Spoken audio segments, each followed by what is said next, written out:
La actual coyuntura del país ha puesto de nuevo en evidencia el protagonismo del factor religioso en la política nacional, en medio de un debate público en el que se están confrontando visiones muy divergentes del país, del Estado, de la identidad nacional y de los desafíos de política pública que tendrá que confrontar el próximo gobierno.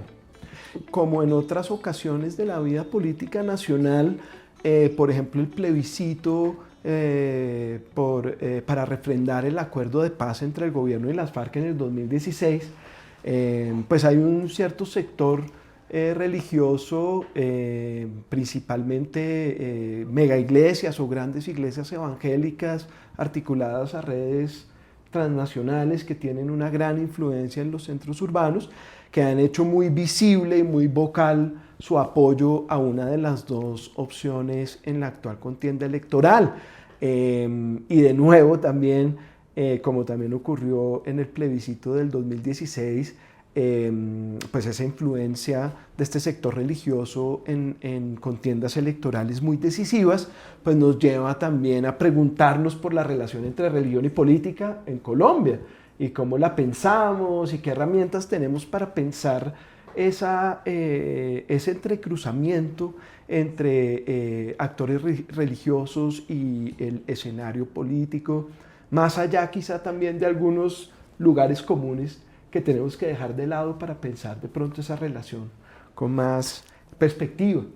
Mi nombre es Carlos Manrique, soy profesor en en el Departamento de Filosofía de la Facultad de Ciencias Sociales y me he dedicado a trabajar en el campo de los estudios sociales de la religión. Entonces tenemos para ampliar nuestra mirada sobre ese tema hoy un invitado muy especial, que es un líder social, religioso, que ha caminado y ha dedicado su vida al trabajo por la gente y por distintas comunidades en Bogotá, el padre Alberto Camargo, que fue, entre otras cosas, para hacer una breve biografía, creador de la pastoral bíblica en el barrio Diana Turbay hace ya quizás 30 años, ¿no? Pero es un proyecto increíble que todavía está vivo, en la forma de la Corporación Casitas Bíblicas y que pues tiene unos escenarios de trabajo comunitario, barrial, muy interesantes, que siguen pues muy vigentes. Y tú fuiste un poco el creador de ese experimento hace 30 años. También el padre Alberto fue durante muchos años vicario pastoral de la diócesis de Engativá, que eso quiere decir que lideraste toda la, digamos, construcción participativa del plan pastoral de la diócesis de Engativá, ¿no? De cómo se acerca la iglesia a la gente, y tú pues diseñaste participativamente y coordinaste ese plan pastoral que está ahora vigente. Ahora eres asesor pastoral de la diócesis de Engativá, y trabajas también con varias sociedades como Sobicaín, que es la Sociedad Bíblica Católica Internacional Latinoamericana, y la Familia Franciscana, que es una organización intercongresional dedicada a temas de justicia ambiental y de derechos humanos. Gracias, Alberto, por acompañarnos. Qué gusto estar conversando contigo. Carlos Andrés, muchas gracias. Es un placer para mí que podamos tener esta conversación, y muy amable por el preámbulo que acabas de hacer de mi persona. Entonces, una primera pregunta, Beto, para entender esta diversidad de los posicionamientos de las espiritualidades políticas en una coyuntura como la actual. Una primera pregunta es por el papel de la Iglesia, ¿no? De la Iglesia Católica. La Iglesia Católica en los últimos años ha, digamos, hecho mucho más enfática su voz pública frente a ciertos debates sociales y políticos de gran magnitud, ¿no? Como la crisis ambiental, con la encíclica Laudato Si, muy recientemente la encíclica Magnifica Humanitas, sobre todo el tema de la inteligencia artificial, y son posicionamientos políticos pues muy claros, ¿no? Que también ponen en cuestión estructuras de poder vigentes, las denuncian, las desafían, hacen un llamado a la acción social, a la acción colectiva, Entonces, digamos que es una voz política muy enfática la Iglesia Católica en debates actuales y, sin embargo, en una coyuntura electoral como la actual, la Iglesia tiende a conservar un papel, digamos, de no toma de partido en la contienda electoral, ¿no? ¿Cómo podríamos entender esa espiritualidad política cada vez más intensa en la Iglesia Católica, pero que al mismo tiempo mantiene una neutralidad en procesos electorales coyunturales decisivos como el actual? Bien importante lo que acabas de decir, el marco que describes, y tiene su importancia en que hoy, en esta coyuntura, es vital que asumamos el debate desde nuestra aportación como Iglesia Cristiana Católica y desde nuestra espiritualidad del Evangelio, como una desactivación de la violencia sistémica en la que el país se ha movido. Creo que lo primero que hay que mirar es eso, desactivar la violencia, propender por eso, Carlos Andrés. Ahí estamos ya en el plano de la espiritualidad, de una vivencia clara de lo que es el Evangelio y una luz que necesitamos dar, que es oportuno dar en este momento en ese sentido, inspirados, claro, en el Evangelio de Jesús de Nazaret y en la doctrina misma, la doctrina social de la Iglesia, que nos recomienda ser constructores de un discernimiento dentro de los escenarios de la cultura, de la política, de la economía, de los diálogos interculturales, interreligiosos, etc. Constructores de un discernimiento que le apueste al bien común. En ese plano, en ese desafío, me parece que podemos desempeñar en este momento un papel vital para la situación que estamos viviendo en el país. Qué interesante. Entonces tú dices que, digamos que ese papel como de la Iglesia, pues que ha jugado en la vida política nacional de distintas maneras, como facilitadora en escenarios de reconciliación, de construcción de paz, de desactivación de formas de violencia política también, es un papel que la Iglesia, digamos, juega mucho mejor si se mantiene neutral en contiendas electorales tan polarizadas como la actual. ¿Es un poco también esa la apuesta? Sí, claro que sí, tiene que ser así. El país no está en lo absoluto para aportar con posturas que defiendan o que se hagan del lado de tendencias ideológicas enfrentadas, como lo estamos viendo. No está para que la Iglesia, una instancia espiritual, religiosa, eclesial, con un compromiso serio por el país, contribuya a, qué duro decirlo, pero que contribuya a incendiar más el país. No podemos, tenemos que evitarlo al máximo.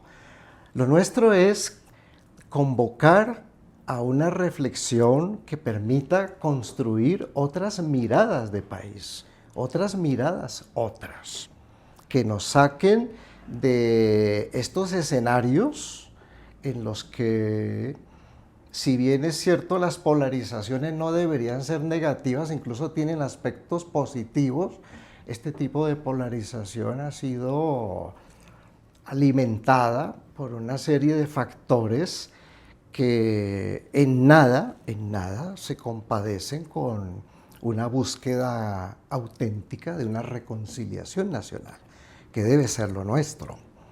Y hay que apostarle ahí. Tenemos que usar todos los factores necesarios para ello. Hay que mirar el escenario de país que tenemos.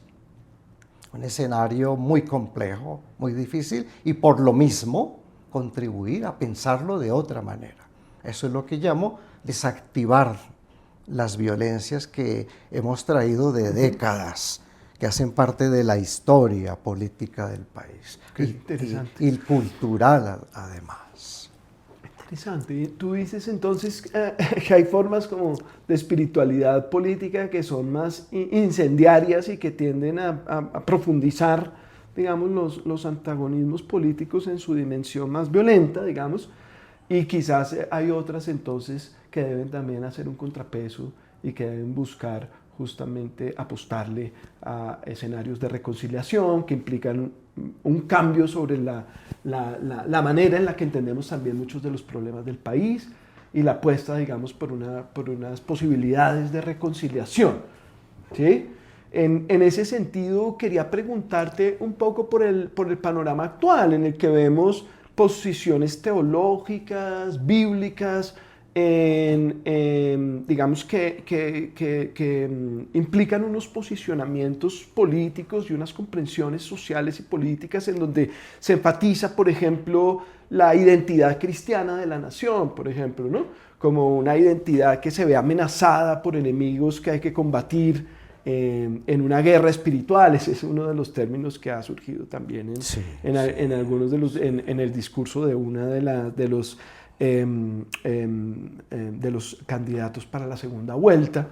Pero por otro lado también hemos escuchado en el caso de la otra candidatura actual referencias a la espiritualidad también, ¿no? Y a la espiritualidad política y a las espiritualidades políticas, y allí la espiritualidad política se piensa en unas claves distintas. Por ejemplo, se piensa en relación con las formas de resistencia pacífica de comunidades que han sufrido por décadas las distintas formas de violencia, ¿no? Y han resistido pacíficamente con formas de organización, y esas formas de resistencia muchas veces son movilizadas también por la fuerza de formas de espiritualidad, ¿no? Por eso uno de los candidatos presidenciales, por ejemplo, citó en un encuentro con un público ecuménico de espiritualidades y de comunidades de fe a Martin Luther King, por ejemplo, ¿no? Como un emblema de esa forma de espiritualidad política que apuesta por formas de resistencia pacífica, no violenta, frente a las violencias estructurales con el fin de desactivarlas, transformarlas. O también vemos también una espiritualidad del cuidado, por ejemplo, ¿no? Por ejemplo, del cuidado de la casa común, muy en línea con la encíclica Laudato Si, ¿no? También, pues, digamos, aparecen tú, que has sido pensador también teológico, pastoral, en tu trabajo, en tu trayectoria, has acuñado, por ejemplo, una noción interesante para pensar el papel de la iglesia en Bogotá, que es la idea de la ciudad de la misericordia. Has movilizado entonces un tema, digamos, otro concepto teológico que no es el de la resistencia pacífica, que no es el del cuidado necesariamente, sino que es el de la misericordia, como una clave de acción pastoral de la iglesia en Bogotá. Entonces, no sé si tú nos podrías profundizar un poco en esa espiritualidad política, que es la de la opción preferencial por los pobres, la que le apuesta, digamos, a la búsqueda de justicia social y de acciones que reviertan estructuras, digamos, de desigualdad y de justicia estructural, y que le apuesta también a estas nociones como el cuidado de la casa común y del otro, y a la noción de misericordia, porque siento que en la actual coyuntura hay esa otra espiritualidad política, es mucho más vocal y mucho más pública, pero no, eso nos puede llevar a perder de vista estas otras que están activas en el terreno, en el trabajo que hacen muchas iglesias en barrios y veredas de Colombia, y que sin duda es una espiritualidad política con unas apuestas y con una visión teológica muy distinta. Sí, hace un tiempo, hace unos años, en la reflexión teológica latinoamericana, se le llamaba santidad política, años 80, 90, más o menos, y se estaba refiriendo a lo que tú acabas de mencionar. Acabas de describir el marco de una espiritualidad política. Ese es exactamente al que acabas de hacer referencia. Y nació la reflexión en el contexto del subcontinente, de nuestra Latinoamérica, como la patria grande, como la necesidad de crear puentes y articulaciones entre los diferentes procesos pedagógicos realizados por las iglesias, y en este sentido ya estábamos hablando de ecumenismos e incluso de interreligiosidades que le apostaran a una causa así. Por eso la causa de las causas de la espiritualidad política, en otro momento la santidad política, y no vería ningún problema en seguirla llamando la santidad política, para que además liberemos la concepción de santidad de muchos otros elementos que no ayudarían a hacer un compromiso real, social, histórico, cultural, político, transformador, que apostara por las causas de esta mirada, de este enfoque. Entonces, son causas mayores: la justicia social, el cuidado, lo acabas de decir, la fraternidad, la paz, y todo lo que concierna con la construcción de alternativas, en nuestro caso, que mengüen, que confronten desde una reflexión profunda, miradas, enfoques, prácticas que vemos bien están tomando caminos equivocados, llamémoslos así, porque es de confrontación y es de violencia. Entonces ahí, en escenarios como el que mencionabas, por ejemplo, en la ciudad, trabajos ya concretos en los barrios, como las periferias urbanas del sur o del norte o del occidente, que es donde nos hemos movido, con este horizonte utópico y a veces y también heterotópico de la ciudad de la misericordia, que va juntando búsquedas que convergen en el sentir de la necesidad urgente de construir una sociedad diferente, una sociedad mejor, más humana en Colombia. Aquí vendría también nuestra apuesta por la humanización de nuestra realidad sociopolítica. Hemos entrado sin duda, en una deshumanización que ha acarreado pues muchas confusiones y una pérdida del horizonte de las fuentes reales nuestras que nos dan identidad como cristianos dentro de la sociedad.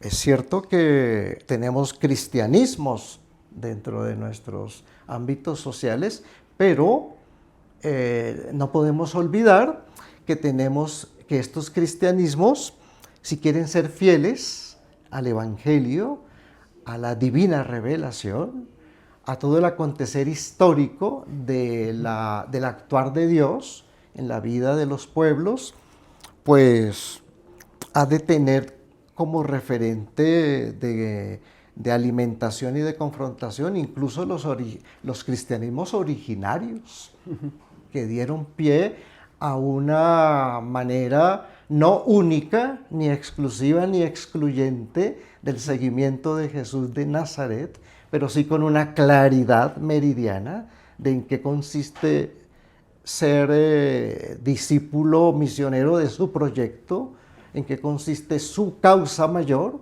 que es el reino de Dios, que aúna todas las demás causas que acabamos de mencionar. Esa claridad no la tenemos en Colombia, no existe. Y este tipo de confusiones, de posturas, de espiritualidades políticas partidistas, en nada contribuyen, desde luego, a que los cristianos, de la denominación que seamos, tengamos claridad de qué es lo que realmente queremos y si somos realmente fieles al Evangelio o lo estamos manipulando o lo estamos negociando. Y esto es innegociable, absolutamente. Creo que hay, Carlos Andrés, hay un problema muy serio con lo que planteas de estar amparándose en la causa cristiana de X, Y o Z iglesias. Okay. Entonces, con esta noción que has puesto muy interesante, que no la había escuchado, de hecho, de santidad política como una noción de la iglesia latinoamericana, ¿no? De la iglesia latinoamericana, pues de la liberación de los pueblos, digamos.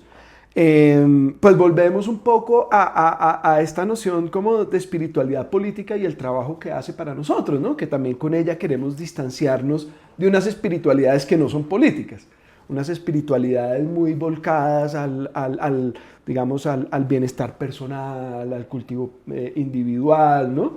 Que son espiritualidades pues contemporáneas, uno podría llamar de la nueva era, ¿no? Hay espiritualidades que no son políticas porque están muy volcadas en el individuo, su éxito, su bienestar, ¿no? Muy privadas en ese sentido. Y estamos también contrastando entonces espiritualidades políticas diversas que sí entran en juego. Tú, al hablar de la noción de santidad política y de la apuesta de esta espiritualidad política de la iglesia latinoamericana, muy orientada hacia la opción preferencial por los pobres, ¿no? Hablas de, pues digamos, el Evangelio, que es un poco la fuente de las concepciones religiosas y teológicas, ¿no? Y hay una pregunta que quisiera hacerte anterior, que es muy importante en estos debates, y es cómo leer la Biblia políticamente, ¿no? Y cómo no leerla, porque tú también hablaste de manipulación muchas veces, ¿no?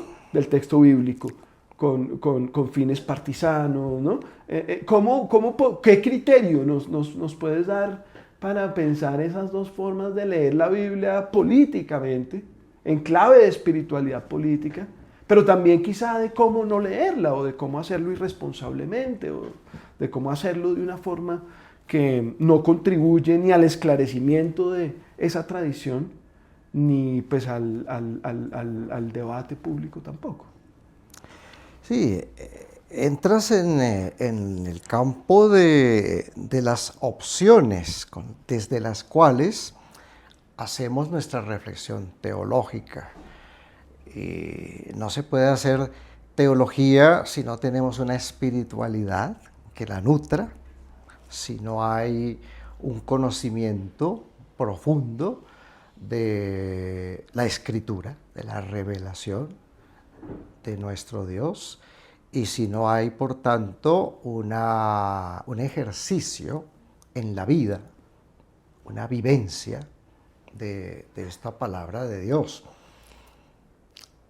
Mencionabas el contexto latinoamericano.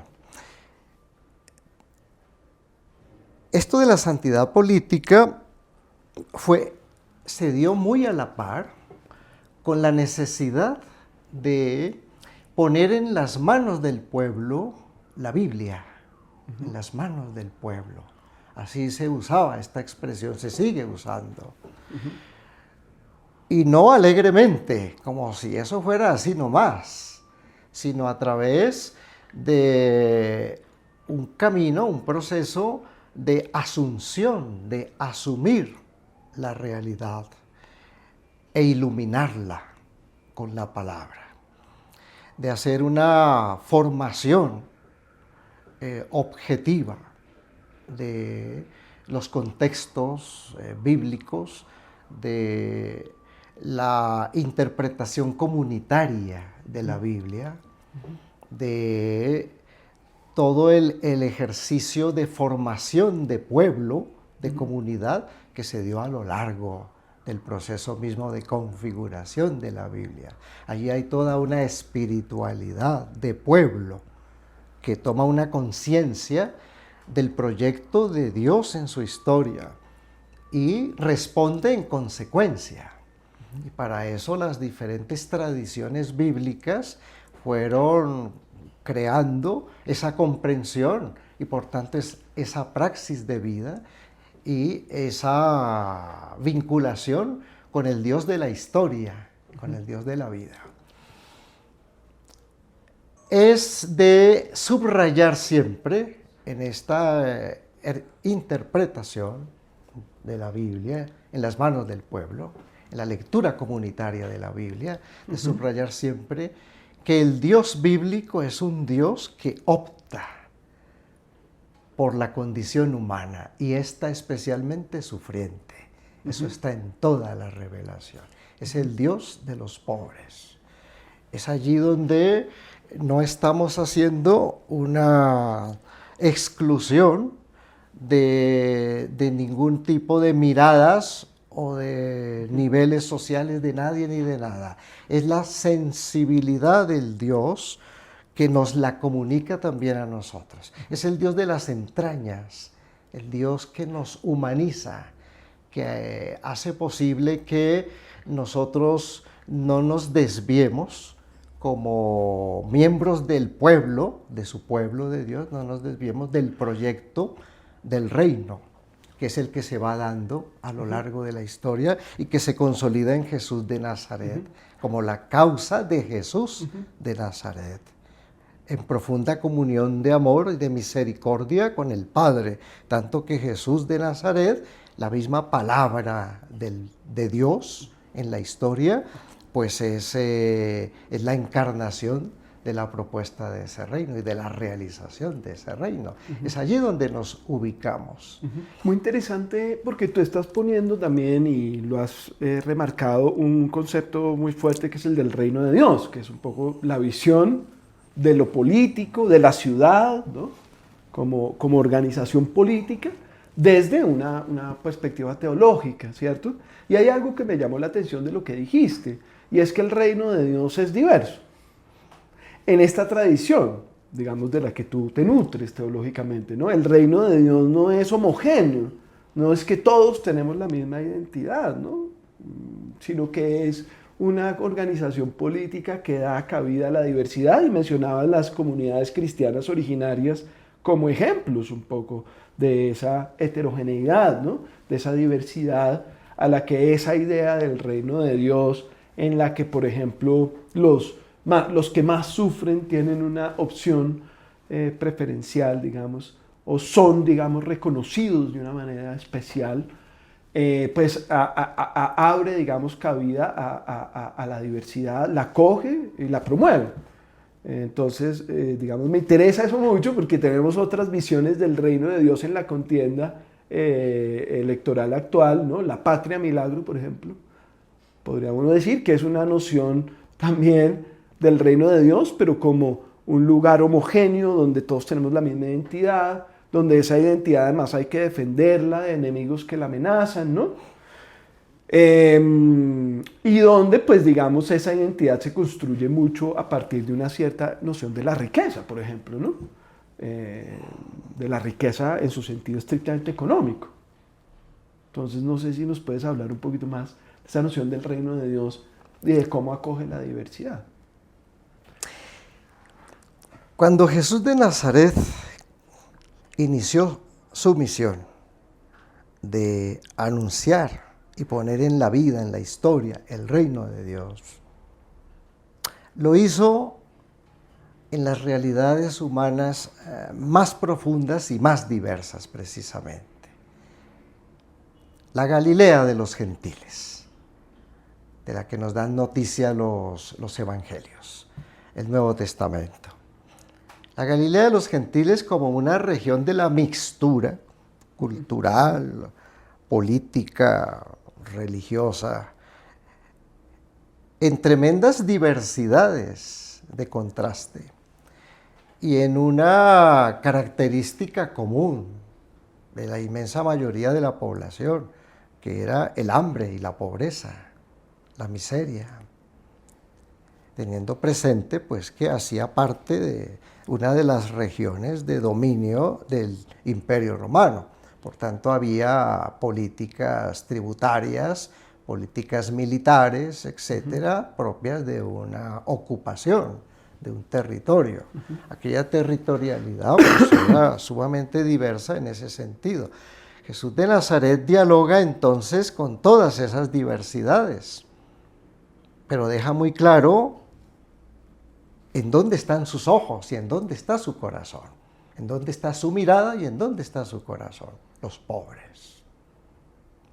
la condición de pobreza específicamente puesta en el hambre de la gente, en la enfermedad de la gente, en la exclusión de la gente.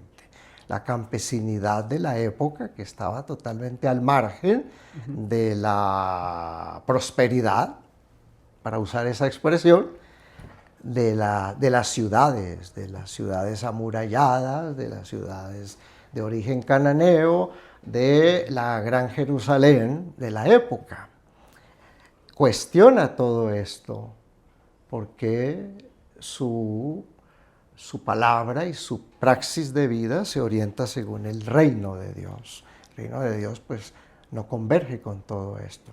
El diálogo lo hace con los pobres, con los diferentes de distintas culturas, lo hace hasta con los militares mismos que están presentes, hasta muy posiblemente con los filósofos cínicos, que en la arqueología bíblica se ha logrado saber que por esas épocas tenían cierta influencia en toda esa zona de la Palestina, de la época. Así que el reino de Dios Jesús lo anuncia muy puesto en la tierra, en las realidades humanas de margen. Y eso es lo que inspira una reflexión hoy que no podemos traicionar en lo absoluto. Y es muy claro todo el Sermón de la Montaña, por ejemplo, que es la carta de navegación del cristianismo de los orígenes.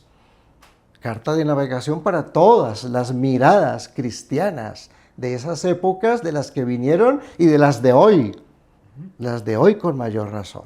Por eso voy a hacer una lectura al margen de la claridad del Evangelio y hacerle decir a Jesús de Nazaret lo que no dijo y querer argumentar ciertas políticas y ciertas miradas y ciertas ideologizaciones desde un evangelio muy lejano de esas realidades, un evangelio que propende por la dignidad humana, que propende por la justicia social, que propende por la vida en abundancia y dignidad.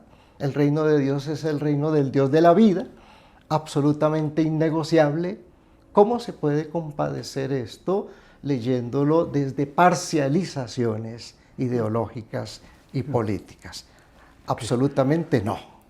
Súper interesante. Ahí nos das unas claves muy interesantes de cómo leer la Biblia políticamente y de cómo no hacerlo, digamos, contextualizándolo en sus realidades sociales e históricas concretas, entendiéndola y pues digamos también entendiendo cómo pues digamos el cristianismo nace en unos contextos precisos y con unos posicionamientos precisos también en esos contextos, ¿no? Y abogando también por unas causas. Y sobre eso, unas causas precisas. Sobre eso, Carlos Andrés, quisiera insistir en algo que decías hace un rato, y es, por esa razón, nosotros como Iglesia Cristiana Católica no tomamos partido políticamente hablando, partidistamente hablando, electoralmente hablando, porque somos garantes de un proyecto de espiritualidad, llamémoslo de religiosidad profunda, para poder poner a dialogar o poner en el mismo escenario la espiritualidad y la religiosidad auténtica, que no sea manejada, manipulada de ninguna manera, sino discernida y como criterio que nos da el Evangelio para hoy día anunciar en cualquier escenario, con mayor razón en nuestra Colombia, que no podemos nosotros descuidar la causa cristiana nuestra, aportante a la construcción de una sociedad que debe dejar de ser violenta, porque Jesús es el maestro de la no violencia. Eso está puesto en su discurso y en su praxis de vida, está puesto en el Sermón de la Montaña, inspiró a Luther King, a Gandhi y a tantos otros que han trabajado en esa perspectiva. Nosotros hoy lo necesitamos con urgencia y con mucha convicción y un compromiso muy serio, porque nuestro país si tiene de verdad una tradición cristiana diversa. Aquí no hablamos de cuál iglesia es mayoritaria, ni mucho menos. No estamos en confrontación, no debería ser así. Debería ser un diálogo abierto a que nuestro país en realidad le apueste a un proyecto de nación que se inserte en las territorialidades, que construya con la sociedad civil el Estado social de derecho, que apueste por el diálogo intercultural, que ayude a reconstruir las regiones del país. Este es un país de regiones, fundamentalmente de regiones, y nunca ha sido contemplado eso con seriedad en la organización del Estado.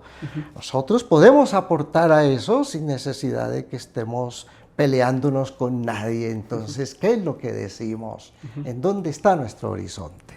¿Nos puedes hablar un poco de esa espiritualidad popular y que es un concepto muy fuerte en la teología del Papa Francisco, ¿no? La teología del pueblo, la espiritualidad del pueblo, ¿no? Esa idea de una espiritualidad de la periferia es justamente porque la sabiduría religiosa viene muchas veces de esa espiritualidad vivida de la gente, ¿no? De la gente del común, ¿no? No viene un poco digamos, de la posición de autoridad, digamos, y de ortodoxia de la iglesia. Entonces, si nos puedes hablar un poco de esa teología del pueblo, de esa espiritualidad popular y de cómo allí se da, pues, una riqueza tremenda para nuestras sociedades en términos de una fuerza que también puede ser una fuerza transformadora de nuestras realidades. Mencionaste al Papa Francisco, hablando de la espiritualidad del pueblo.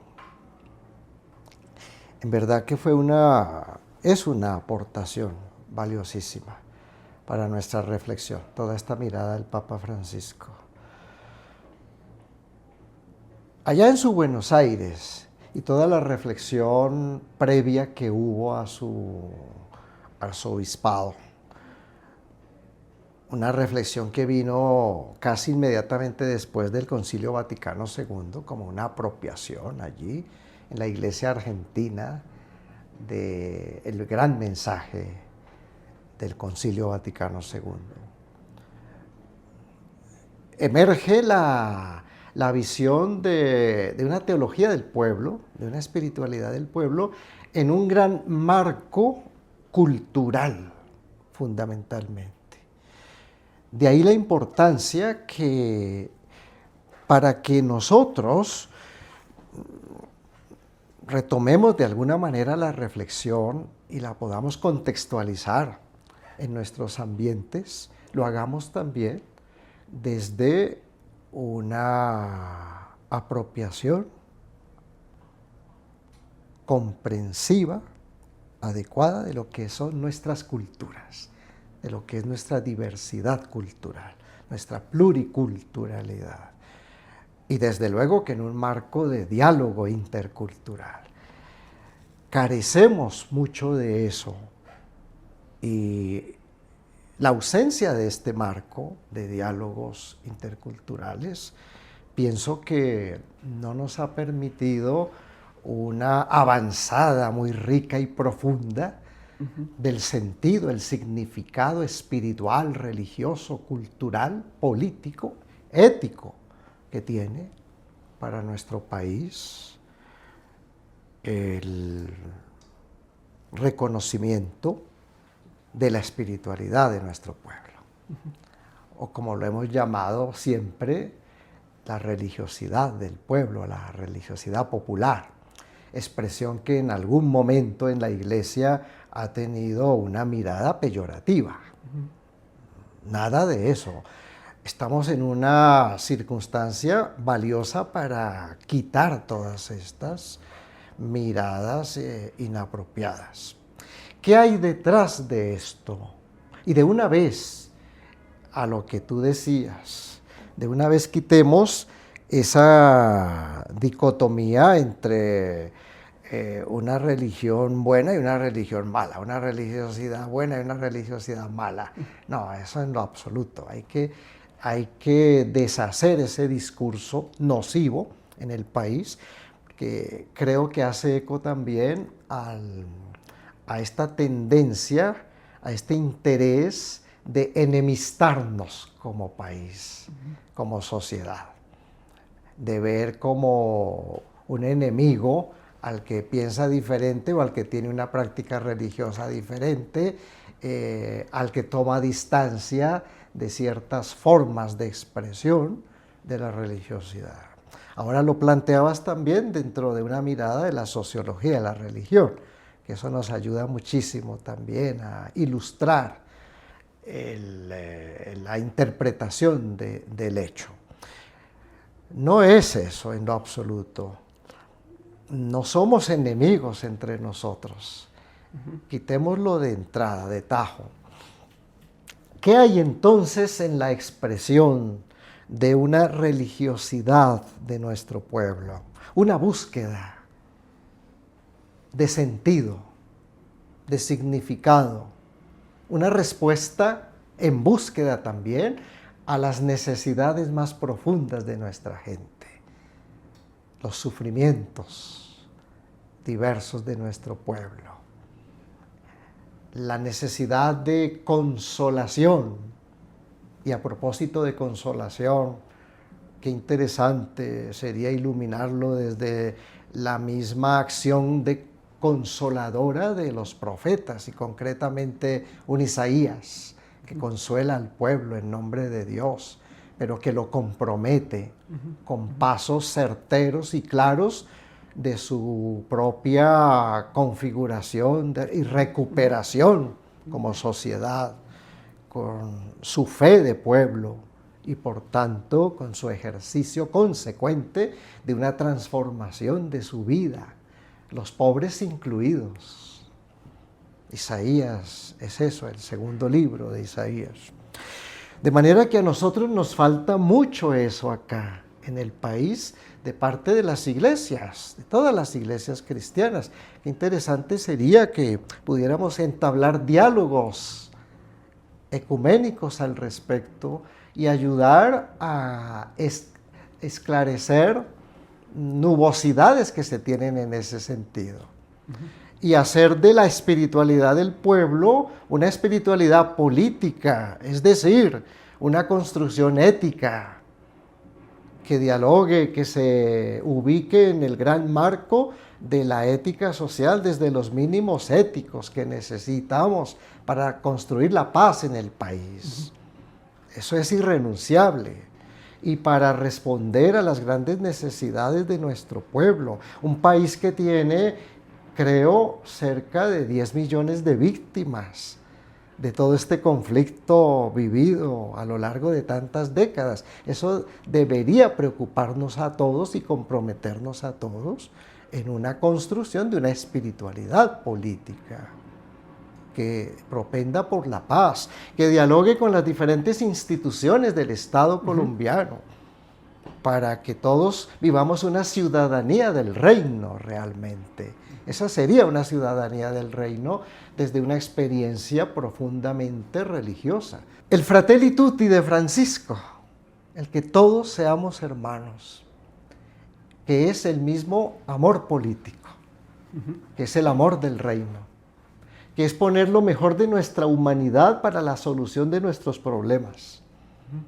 Y eso requiere una apertura de escenarios diversos y audaces de diálogo entre nosotros, de todas las instancias, de todas, absolutamente de todas, de todos los públicos, de todos los sujetos. Y luego, sí hablar de la necesidad de tener una conciencia política que sea fruto de una cultura política por la cual podamos apostar, a la cual podamos apostarle y construirla, trabajarla. Creo que es un escenario que nos exige una parresía, una apuesta por la recuperación de la ética, del valor de la vida, y que no nos dé miedo hacerlo, y que no nos dé miedo a ser calificados de un lado o del otro. No se trata de eso, Se trata de trabajarle, apostarle al bien común en el país. Perfecto. Muchas gracias, Alberto. Carlos por Andrés, acompañarnos. ha sido Hemos un aprendido placer mucho grande esta conversación contigo. Muy amable.